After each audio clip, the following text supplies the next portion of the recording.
Welcome back, 8th graders, to today's Explainer. I am so incredibly excited to be your guide as we jump right into Unit 3 of our curriculum. Let's get right to it. Today, we are going to master two absolutely essential reading skills that basically act as hidden clues. Have you ever read a story and wondered what the author was really trying to say? Or maybe why a specific scene literally made your heart race? Well, today, we are unlocking the secret behind that. We are going to crack the code on mood and tone. Here is our roadmap for today. 1. Words fitly spoken. 2. Tone, the author's attitude. 3. Mood, the reader's experience. 4. Genre effects and shifts. 5. Lesson review and homework. And 6. The godly learner. Section 1. Words fitly spoken and the power of word choice. So before we even touch the mechanics of literature, we have to ask, why do words even matter? Proverbs 25:11 says, "A word fitly spoken is like apples of gold in a setting of silver." Wow, just picture that for a second.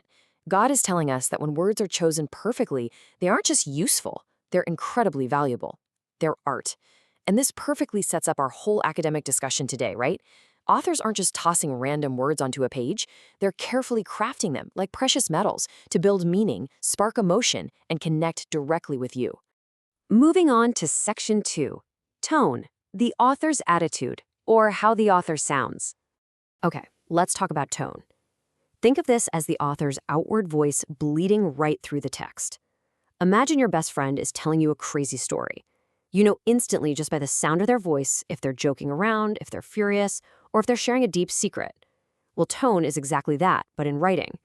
It's the author's attitude toward their subject. Are they being super serious, playful, maybe a little sarcastic, or deeply respectful? So here's the million-dollar question. How do we actually figure out their tone if we literally can't hear their voice? You have to be a bit of a detective and look for 3 specific clues in their toolkit. Number 1, word choice. Are they using really formal, academic words or just casual, everyday slang? Number 2, sentence length. Short, punchy sentences, those usually scream anger or urgency, but long, flowing sentences might mean they're relaxed or thoughtful. And number 3, imagery. The literal pictures they paint in your mind will directly show you their attitude. All right, Section 3, mood, the reader's experience or how you feel. Now, if tone is all about the author, mood is entirely about you. It's the atmosphere the author creates for you, the reader. It's what makes you feel incredibly tense or joyful or totally creeped out and mysterious. So while tone is the author broadcasting a signal, mood is how you receive it. It's your inward feeling as you read the words. Basically, it's the vibe of the story. And just like with tone, there are specific clues to help us pin down the mood. You want to pay close attention to the setting, where the story actually takes place. Think about it.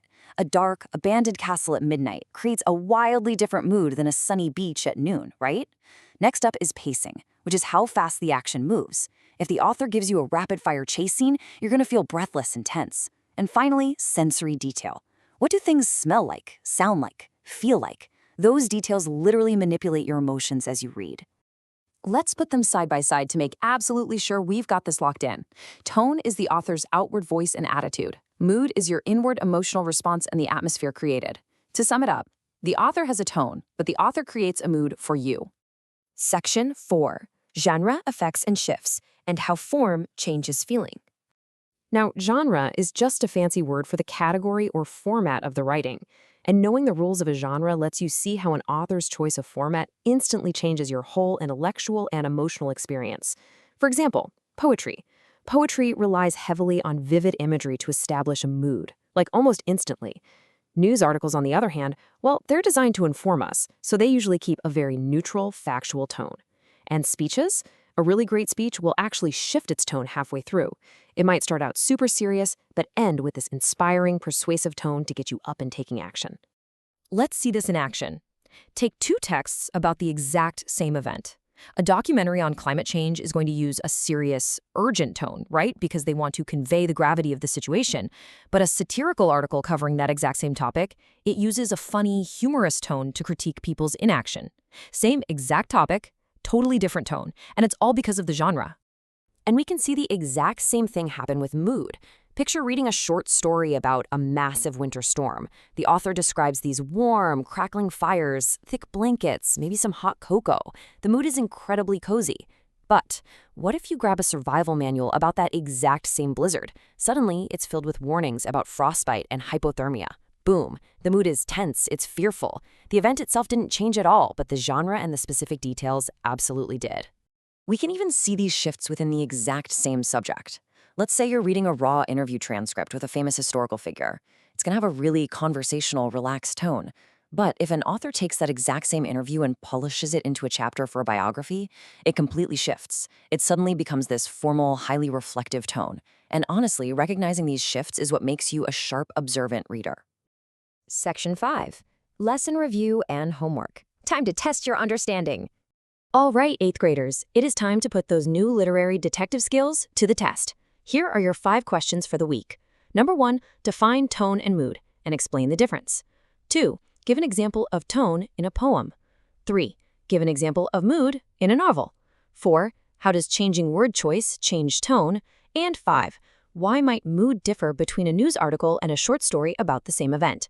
Please just pause the explainer right here, jot these down in your notebook, and use all those clues we just talked about to answer them thoroughly. Remember, author's attitude for tone and your emotional atmosphere for mood. And finally, Section 6. The Godly Learner. Wisdom and Righteous Choices. Before we wrap up today, let's transition from how we read to why we learn here at HeroesMart Academy. Take a look at Romans 8:6-7.